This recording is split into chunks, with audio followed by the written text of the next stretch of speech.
we have talked about its racing series and some of its cars. But what about the place itself?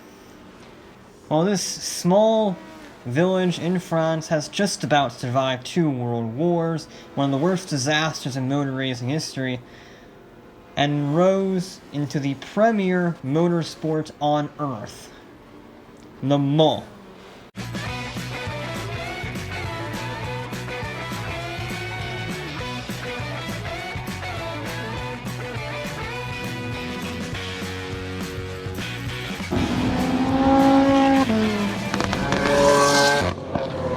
At the very beginning of the 20th century, the automobile was just in its infancy, and motor racing was the same thing.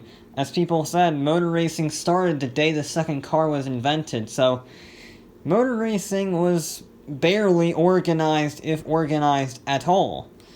But the little organization there was came in the form of Grand Prix, where you had a certain number of miles to complete, and the fastest time, aka the first one across the finish line, would win. But there was another idea starting to form in France.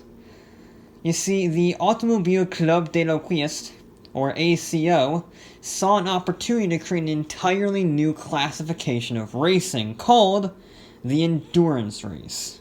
The rules were simple. You gotta race for 24 hours, farthest distance covered in that time frame is the winner. Well, there was a problem.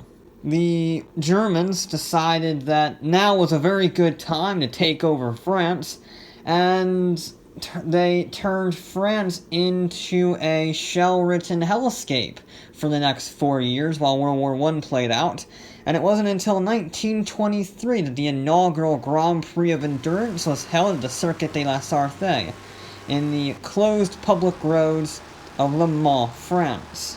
This thing was almost exclusively French, with the exception of 2 Belgian teams and a sole Bentley. Each one of them painted their national colors like French blue and British racing green, and when the dust finally cleared, it would be the Frenchmen André Laguette and Ren Lenard driving their Chenard Walker Type U3 to victory. More impressively than that, though, out of the 37 entrants that competed that day, all but 7 of them finished the race, a survival record that would stand until 1993. Okay, who says things from the old times are not reliable? Because apparently they're all tanks.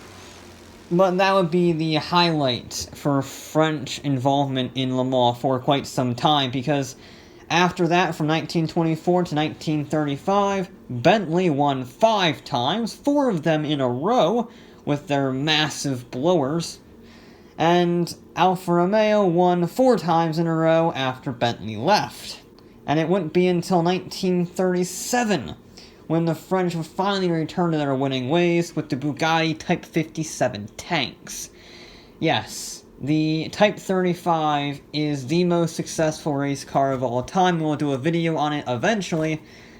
But even the greatest racing car in history still cannot win Le Mans, much to the annoyance of editor Bugatti, who called the Bentleys, well, lorries, basically. They did, as I mentioned, reclaim the title in 1937 and 1939, just in time for history to repeat itself. Because, tell me if you've heard this before, but the Germans decided to take France over and turn it into a bombed-out hell for the next 5 years. So World War II caused some issues for motor racing around the world, and once we defeated the Angry Mustache model, the rebuilding of Europe was so extensive that Le Mans would not restart until 1949. That race won by American Luigi Chenzi and Brit Peter Thompson in their Ferrari 166. Very diverse team, I'll add, an American, a Brit driving an Italian sports car to win a French race.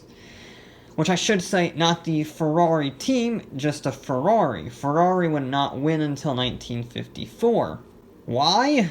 because Jaguar decided to change motor racing forever with the invention of disc brakes. You see, the Mulsanne Straits is very long, and you give to very, very high speeds. So the drum brakes would fade incredibly quickly and would not work very well. But these new disc brakes on their Jaguar Type C, well, that meant they wore a lot slower, stopped a lot faster, and weighed a lot less. Which means that Jaguar not only won the 1953 Le Mans, they also won every single Le Mans from 1955 to 1957. But something much less cheerful had happened in that time. The 1955 Le Mans disaster. You see, everybody knows that safety was not exactly at the forefront of 1950s motor racing. Crash barriers consisted entirely of hay bales, cars didn't have any seat belts, and the pit lane and the track were on the same bit of tarmac, with no barrier to separate them at all. This was inevitably going to cause a problem, and that problem happened. When Jaguar driver Mike Hawthorne saw his pit window late and dove in at the last second. This meant he cut off an Austin Healey, which swerved to avoid the swerving Jaguar, and the Austin Healey happened to swerve directly in the path of a rapidly approaching Mercedes 300 SLR driven by Pierre Levesque. Contact was made and the Mercedes ramped off of the Healey right into the crowd. The magnesium exploded, sending white-hot metal into the crowd along with the entire front axle, the engine, and the hood, which flew off like a guillotine and decapitated several people. When the dust cleared and the fire eventually burned itself out, 84 people were killed and over 120 were injured. While many criticized Hawthorne for A, causing the wreck in the first place, and celebrating his victory at the end, no one was actually held responsible, with the deaths being blamed on poor track design. The crash was so bad that it led to motorsport bans in France, Spain, the US, and other nations, with Switzerland's ban still in place to this day.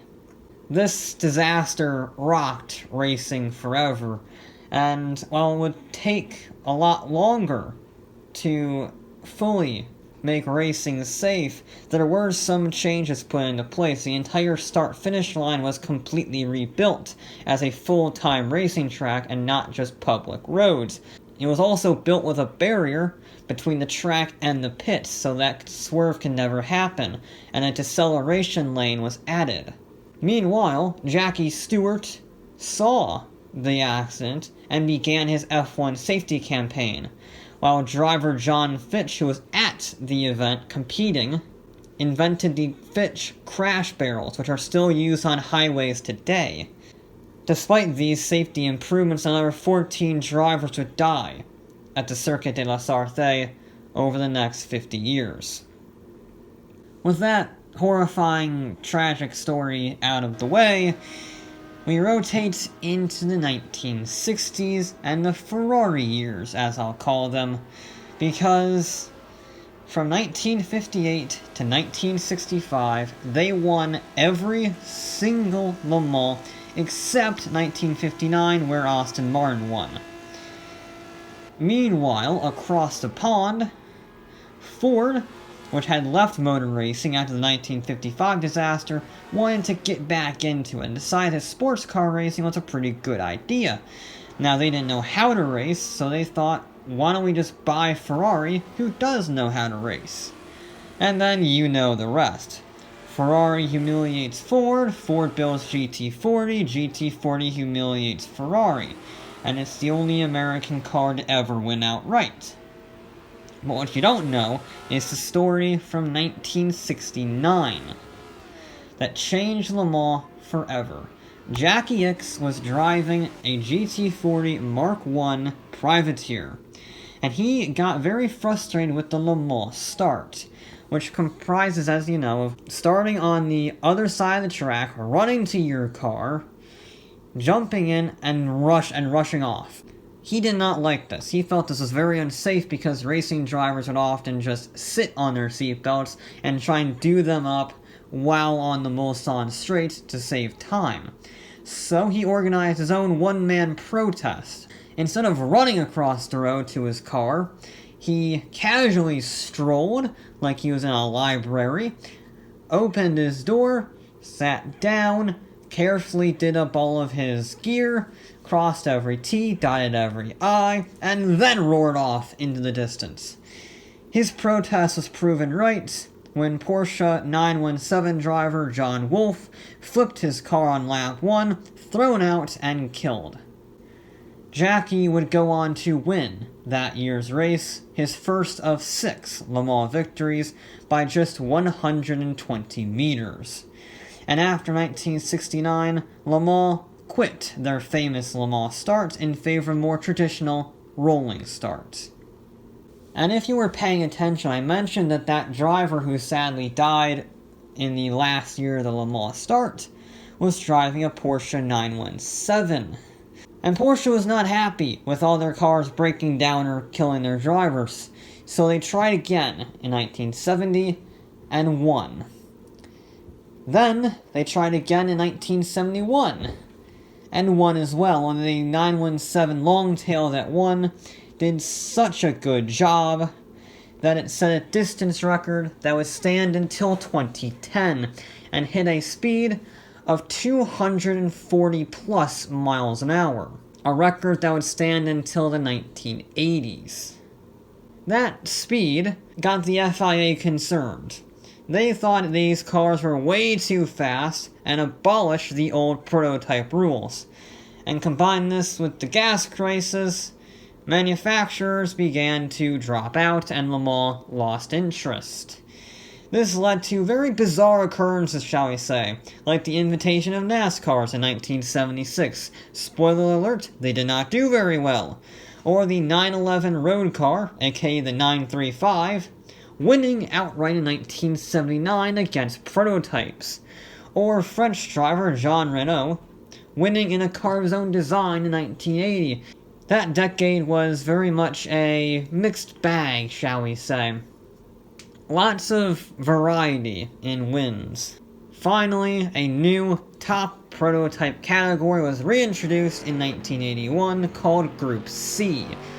In order to drum up more support for the ailing race, the FIA drafted new rules which gave virtually unlimited engine design provided they met fuel efficiency requirements. This led to massive horsepower figures and ridiculous wedge-shaped prototypes designed to cut through the air like a knife's edge.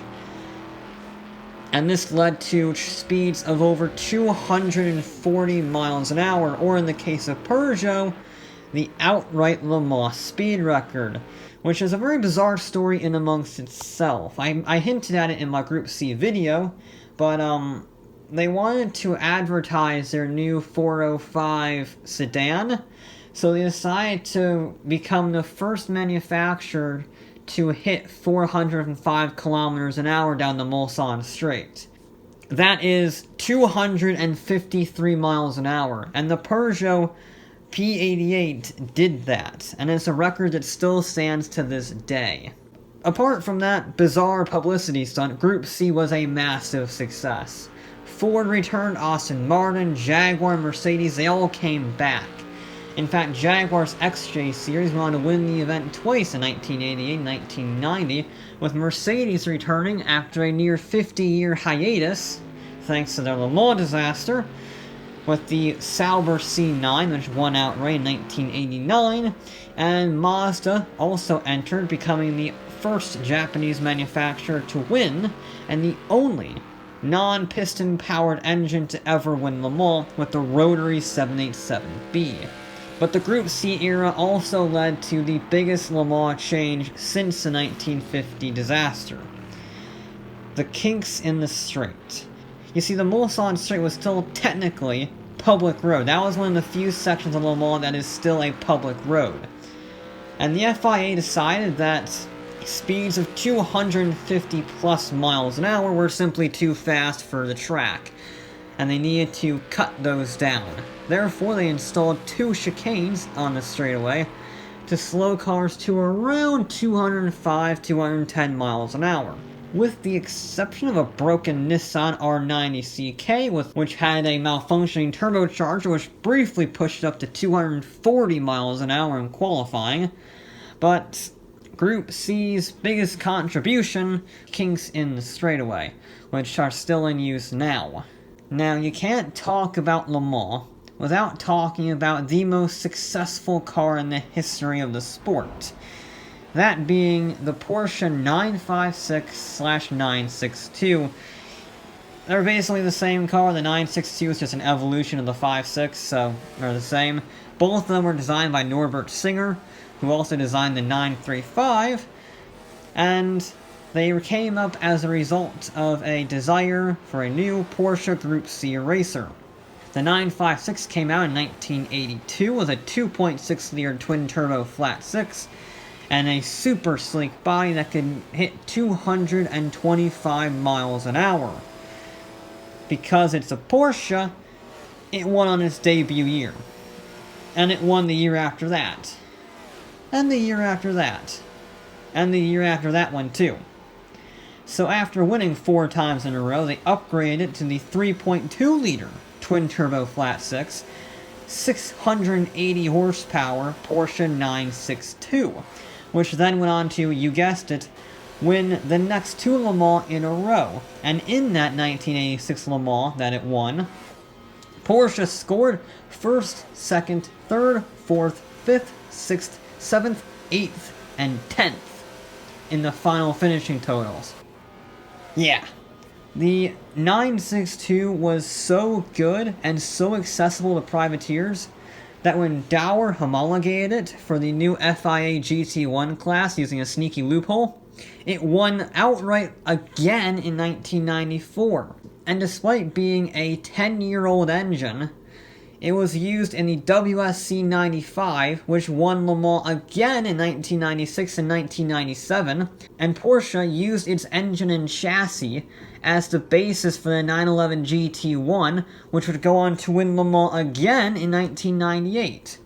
So the 962 either directly or indirectly won Le Mans 9 times.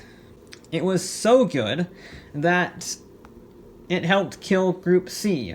I mean, that also happened because of, rising costs, but needless to say, Group C was dead by 1992. Luckily, Group C was replaced in 1994 by GT1. Now, tell me if you've heard this before. After the ultra-expensive prototypes caused manufacturers to leave, the FIA introduced a cost-saving class where you had to homologate a certain number of road cars to be eligible for competition in the top-tier Le Mans. Huh. And tell me if you've heard this, but the most dominant team of the last few years just turned their prototype race car into a road car and entered it in the new road car hypercar class. FIA GT1 class. That's what I meant, yes. So the GT1 class didn't really work out as intended, costs spiraled out of control. Really the only road car that actually won in the GT1 road car class was the McLaren F1, which won on its debut in '95, because you saw crazy road cars like the Mercedes CLK GTR, the Toyota GT1, and the Nissan R390, just to name a few. Toyota sold a whopping 1 road car, Nissan sold 2, Porsche sold about 20, and Mercedes sold 31, so at least Porsche and Mercedes did it properly. But the same problems emerged, costs spiral, manufacturers dropped out, and we move on to the LMP era, where BMW won in its first year, 1999, with the V12 LMR LMP, which stands for Le Mans Prototype. And once again, just like the old Group C cars, they share literally zero resemblance to any road car, and you can split between open and closed cockpit LMP racers. This was very good for Audi, as it turns out, because their R Series won every single race from 2012 to 2014, with the exception of Bentley in 2003 and Peugeot in 2009. In fact, Tom Kristen won 8 of his 9 Le Mans victories, with Audi to become the most successful single driver in the history of the race. Now granted, it wasn't just like Audi outspent anyone. I mean, they spent a lot of money for sure, but they had a lot of innovation to back their incredible success, with the first diesel car to win in 2006 and the first hybrid to win in 2012. But things truly came to a head in 2016. With the exception of 2011, where Audi beat Peugeot by just 11 seconds, this might be one of the greatest Le Mans spectacles of the 2000s. Let's set the stage. LMP had the biggest field they would ever see, with 9 cars competing. 2 Toyotas, 2 Audis, 2 Porsches, and 3 privateers. GTE Pro was crowded with returning cars, such as returning champs GM, Ferrari, Aston Martin, Porsche, and Ford, who returned 50 years to the day after their 1966 win with the new GT. And let's be honest, everyone expected Toyota and GM to lock out their qualifying positions, which is why everyone was surprised when Porsche and Ford locked out the front rows of their respected qualifyings, and the stage was set for a duel. The racing was surprisingly excellent, even in the dull LMP class. Let me get this straight. Le Mans is not typically a overtake-heavy sport. I mean, there's a lot of racing for sure, but wheel-to-wheel is not necessarily the biggest deal in endurance racing. And yet, this race was almost constant wheel-to-wheel racing, with Audi, Porsche, and Toyota separated by just 3 seconds in the battle for overall lead. And after Porsche and Chevy had big crashes in GT Le Mans, it once again became the age-old battle between Ford and Ferrari. They dueled for the entire race, and by the end of the day, all 4 Fords crossed the finish line in 9th, 4th, 3rd, and 1st, with the lone surviving Ferrari in 2nd. Not that this race was without controversy, mind you. It's the FIA after all. Controversy is their middle name. Ford was fined 70 seconds for speeding in a slow zone, while Ferrari got fined 20 seconds and £5,000 for ignoring black flags so they could finish second. Because Ferrari would never cheat. Why would I believe that? But, regardless of whether or not you think Ferrari cheated because they disregarded signs, or Ford cheated for having too fast of a car, all of that controversy was overshadowed by LMP, where after 23 hours and 57 minutes of either leading or battling for the lead, the Toyota TS050 broke down 10 yards from the final lap of the race with gearbox failure. To put into context just how secure Toyota's win was, it took almost a minute for the second place Porsche to overtake them on the finish line. And sure, Toyota was eventually able to get the leading car going again. They lost Le Mans in the last 3 minutes. And if that does not perfectly embody the phrase from Rick Mears, in order to win Le Mans, first you must finish it, I don't know what will, because Toyota should have won their first ever Le Mans, but in the last 3 minutes, Porsche scored their 18th overall win. Audi, which had been more or less dominant the entire century, finally had a match, and with budgets spiraling out of control into the hundreds of millions of dollars, they retired. And 1 season later and 1 victory later, Porsche joined them.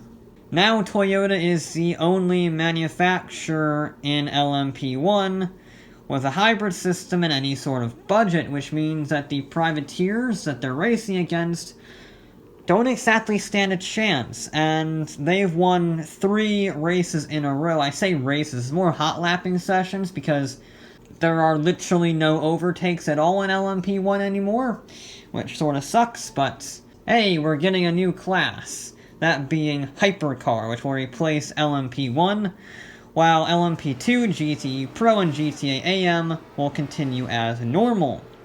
This Le Mans is a far cry from the 20th century race that we were so familiar with.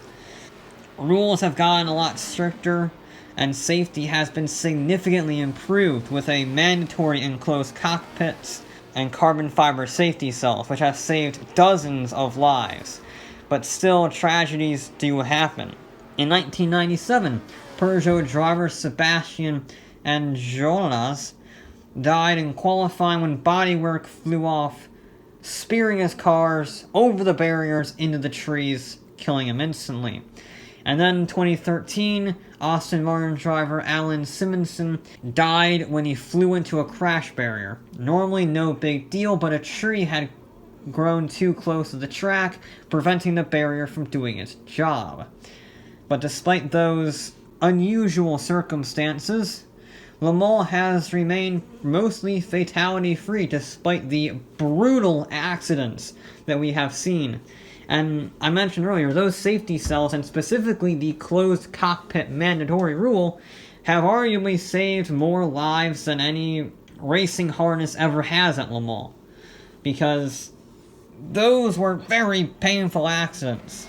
And Le Mans as a whole still remains the premier endurance race ever, copied by numerous tracks around the world but never truly imitated. It's a class above the rest. There's a reason it's part of the Triple Crown of Motorsports, and we shall see how it fares in the ever-growing evolution of electric vehicle racing.